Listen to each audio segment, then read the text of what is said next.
아버지가 나를 처음 못 알아보신 날 나는 눈물을 흘리지 않았다. 아니, 흘릴 수가 없었다. 마치 하늘이 무너지는 것 같았지만 동시에 언제가를 예상했던 일이기도 했다. 병원에서 진단을 받은 지 1년, 증상이 조금씩 진행되는 걸 보면서도 나는 마음의 준비를 하지 못했다. 누구세요? 아버지의 눈빛은 낯선 사람을 대하듯 조심스러웠다. 평생 나를 키워주신 그 손으로 밥을 먹이고 머리를 쓰다듬어 주던 그분이 이제는 내가 누구인지 모른다는 게 믿기지 않았다. 나는 억지로 웃으며 대답했다. 아버지, 접니다. 아들이에요.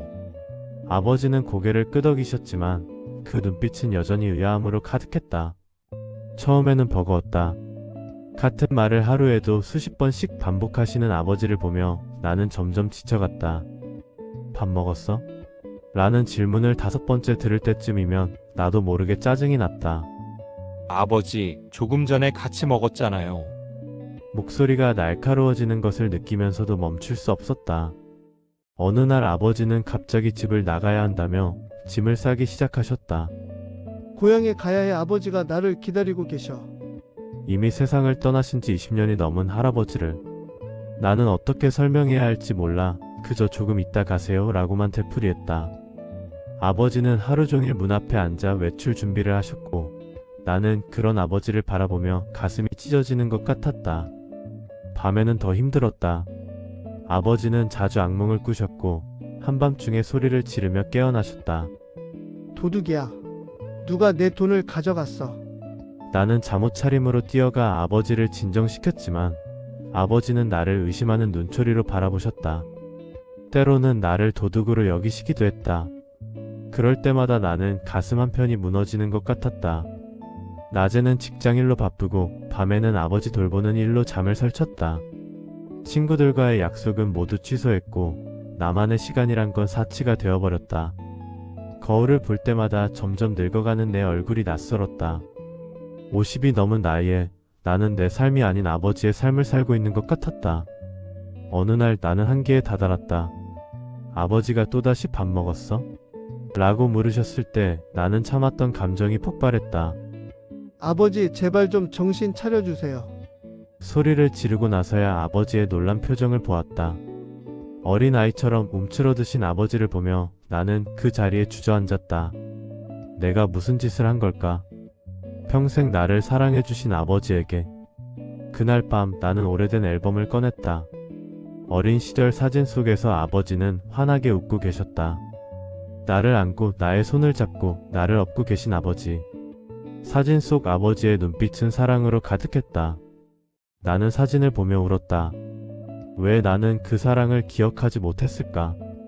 왜 아버지가 아프신 것을 원망했을까? 그때부터 조금씩 달라지기 시작했다. 아버지가 같은 질문을 반복하실 때 나는 마치 처음 듣는 것처럼 대답했다.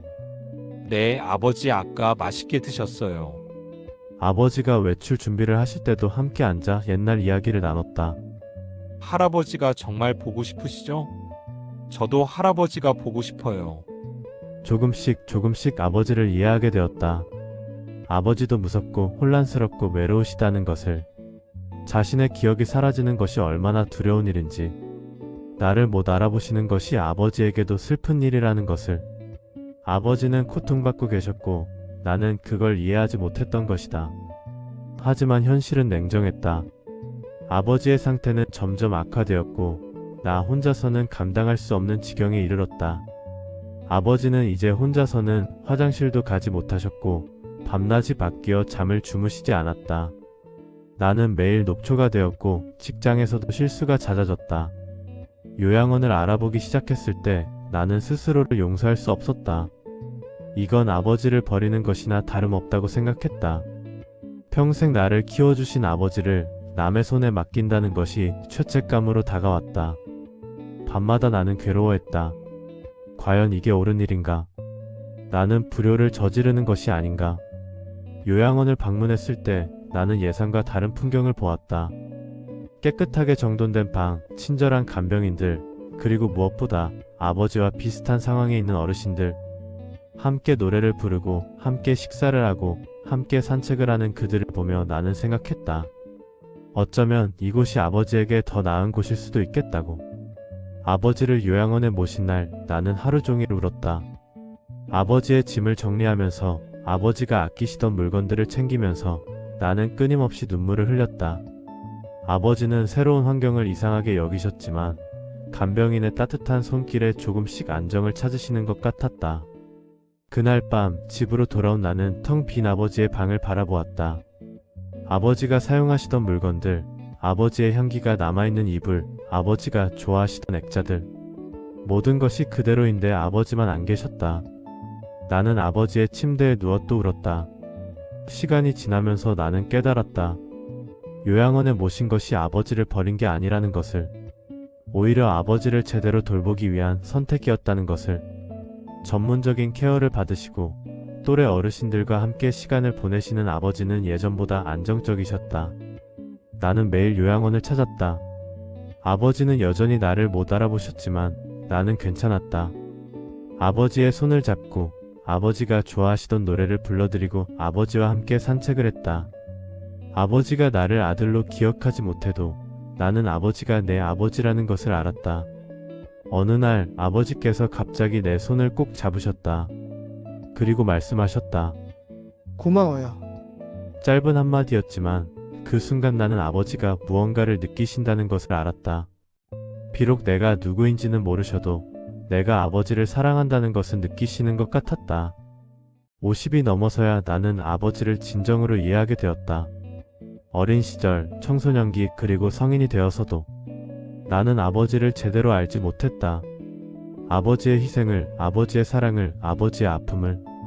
치매라는 잔인한 병을 통해서야 나는 아버지를 보게 되었다. 그리고 나 자신도 용서하게 되었다. 짜증을 냈던 나를, 화를 냈던 나를, 아버지를 원망했던 나를. 나도 완벽한 사람이 아니었고, 나도 힘들었고, 나도 아팠다. 그것을 인정하고 나니 마음이 한결 가벼워졌다.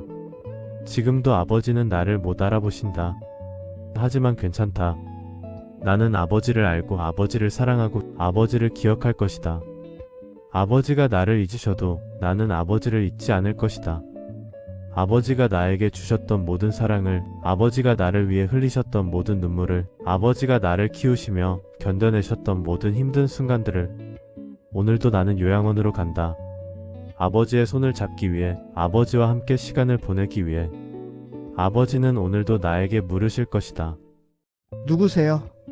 그리고 나는 미소를 지으며 대답할 것이다. 아버지, 저예요. 아들이에요. 아버지를 사랑하는 아들이에요. 아버지가 나를 잊으셔도 나는 아버지를 기억할 것이다. 그것이 자식된 도리이고, 그것이 사랑이고, 그것이 내가 아버지께 드릴 수 있는 마지막 선물이다.